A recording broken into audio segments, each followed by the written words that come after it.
was an inn, and beside it, a humble little stable. Many animals lived in and around this stable. There was an elderly brown cow with a worried look in her soft eyes. Dear me, I've never seen the inn as crowded as it is tonight. I'm lucky to have this warm bed for myself.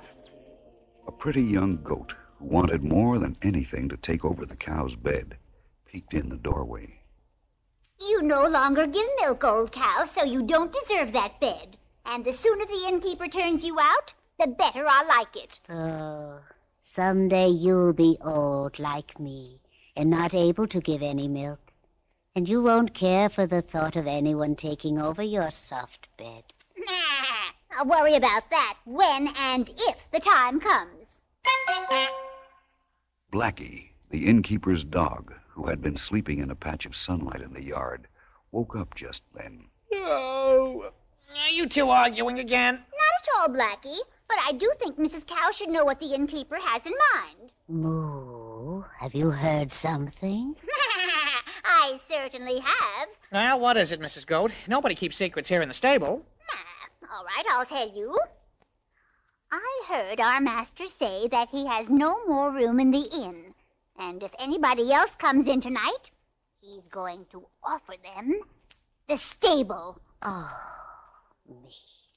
I knew it would come to this someday. Now, Mrs. Cow, you mustn't worry. Maybe no one else will arrive at the inn tonight.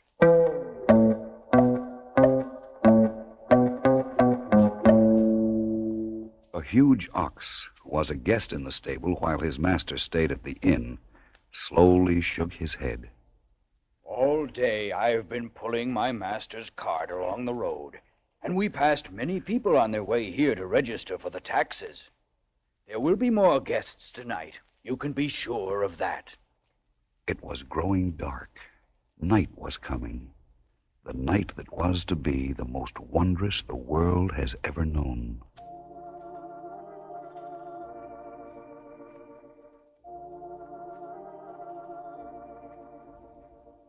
All the animals in the stable began to settle down. Two doves high up on the rafter closed their eyes and softly cooed each other to sleep. The old cow shifted herself on her bed of straw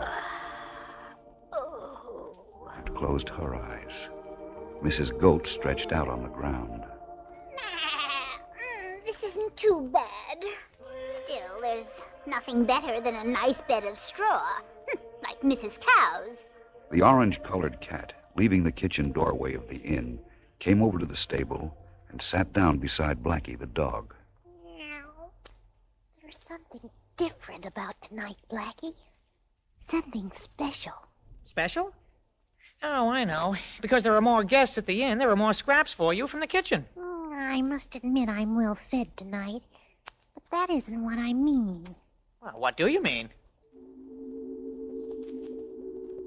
Listen. Don't you hear it? Can't you feel it? There's something in the air, as if the whole world is waiting for it to happen, for something great to happen. Listen. Yes, now I do hear something. Oh, I'd better start barking the alarm. No, wait. It's a warm, friendly feeling in the air. Nothing to be afraid of. Nothing for you to warn against. Yes, but what is it? I don't know, Blackie, but it's coming closer. Sit here beside me, and we'll keep watch together. Very well. As the dog and the cat watched from the stable doorway, a man came into the dark courtyard leading a small gray donkey. On the donkey's back sat a woman. The man led the donkey to the inn and gently knocked on the door. In a moment, the door was opened. The man asked the innkeeper for a room, explaining that they had traveled over the hills from Nazareth to the north, and that his wife, who soon would have a child, was in need of a place to rest. The dog and cat, watching from the stable, saw the innkeeper shake his head and then point in their direction. Our master has told them that the inn is filled. Uh-oh. They're coming over here. We'd better wake up our friends. Shall I bark? No, you'll frighten the guests that are coming. Meow. Meow. Wake up. Wake up. Meow. What is it? What's wrong? What's that I hear? Oh, I was sleeping so comfortably that... What's that unusual sound? It's just as I thought. More visitors. In the stable doorway, the man looked around and saw there was no room for his wife or himself. But the elderly brown cow, seeing how weary the woman looked, slowly hoisted herself to her feet. She must travel no further. I shall give her my bed. How can you bear to part with it? Can't you see how badly she needs a place to rest? But you never offered it to me. Stop arguing, Mrs. Goat, and get out of the way so that they can reach the bed. Oh, very well. The man, who was known as Joseph, led the donkey bearing his wife across the little stable floor to the cow's soft straw bed. Then, gently he lifted the woman, Mary, from the donkey's back and lowered her onto the straw. The little donkey blinked its large gray eyes. Thank you. Thank you for giving my mistress your bed. I'm glad that I was able to. I knew that bed would be taken away from you someday. It wasn't taken, Mrs. Goat. I offered it. But if you hadn't offered it, Quiet, all of you. Can't you see that our guests want to rest? Once more the animals settled down, with the old cow now sleeping on the hard ground with the goat. The doves went back to sleep on the rafter, and the cat and dog, standing outside in the cold, continued to wonder at the strangeness of the night. I've never seen the stars so near and bright. Nor I. And I've noticed something else. There isn't a sound now. There's nothing at all. Not a breeze or anything. Why do you think the night is so still? I have no idea. But I have a feeling we'll soon find out. Look, the lamps in the inn have been turned down. Now there's no light at all except from those stars. All of the animals in the stable were awakened at the same time as they heard the wondrous sounds which seemed to come from all around them, and even from the starlit heavens. At that moment, no one else in Bethlehem or Judea, or even in the whole world, knew of the great miracle taking place, except those within that humble stable.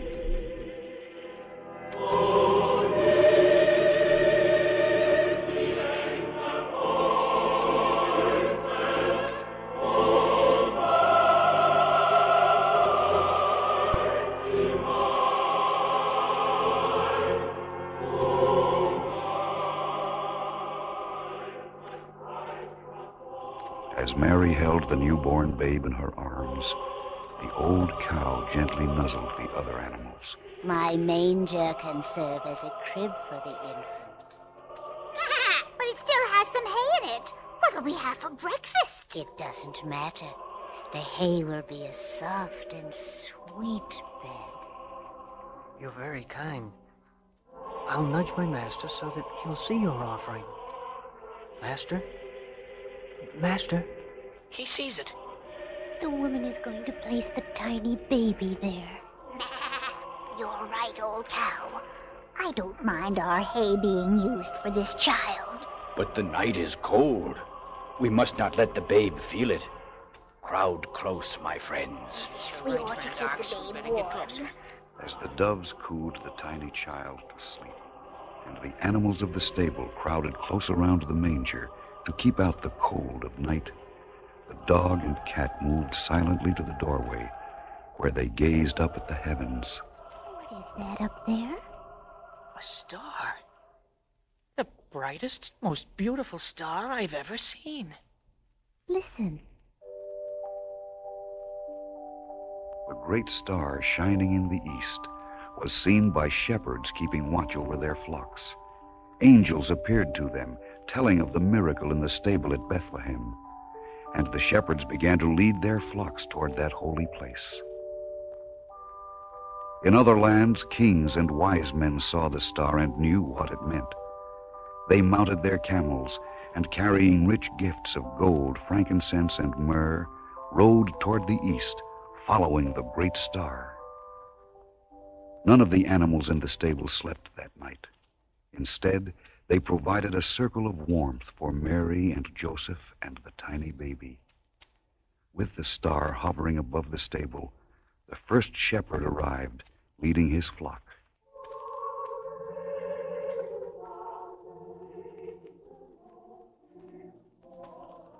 As the shepherd knelt before the holy infant, one of his sheep, a heavy ram with curving horns, stuck his nose in the doorway and peered around. Stay out. We don't need any sheep in here. I go wherever my master leads, and he has brought us here. I too wish to see the infant and give it warmth. There's no room around the manger. Nevertheless, I and the rest of my flock can give the infant warmth. You see what my master carries across his shoulders?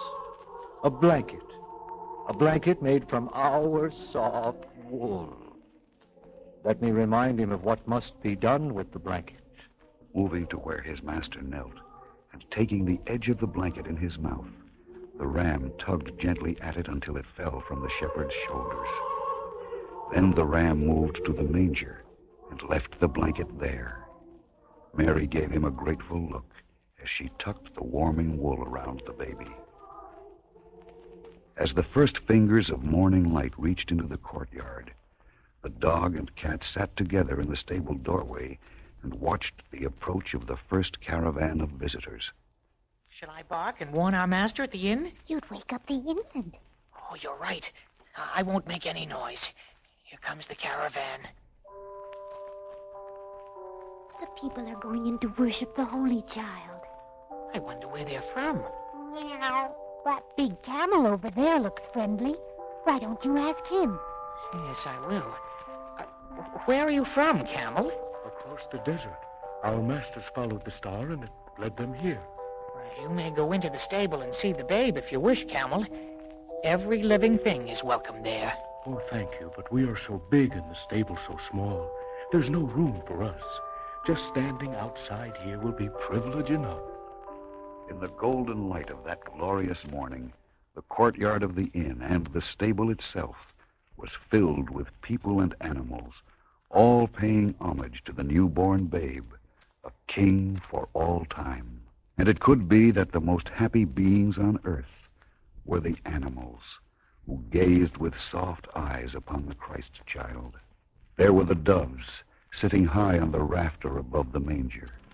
That night, they had cooed the holy infant to sleep.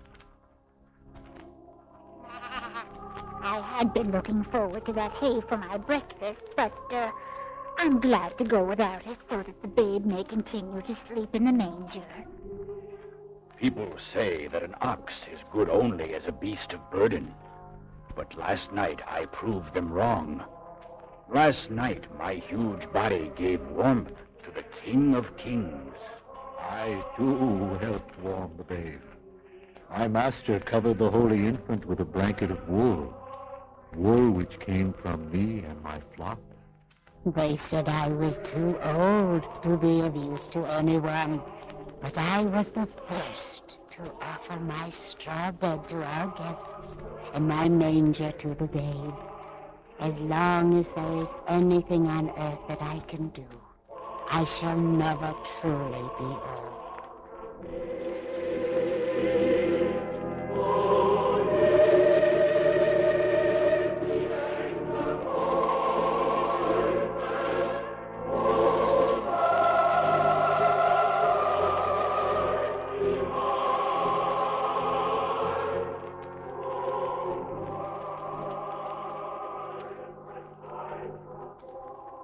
As for Blackie the dog and the orange-colored cat, they sat together over in a corner of the stable, where they were able to see not only all the visitors, but the newborn babe as well. Never again will our home here in the stable be the same, Blackie. I know. Nothing will be the same again. Anywhere in the world. And that's what happened long, long ago in that humble stable in Bethlehem on the very first Christmas.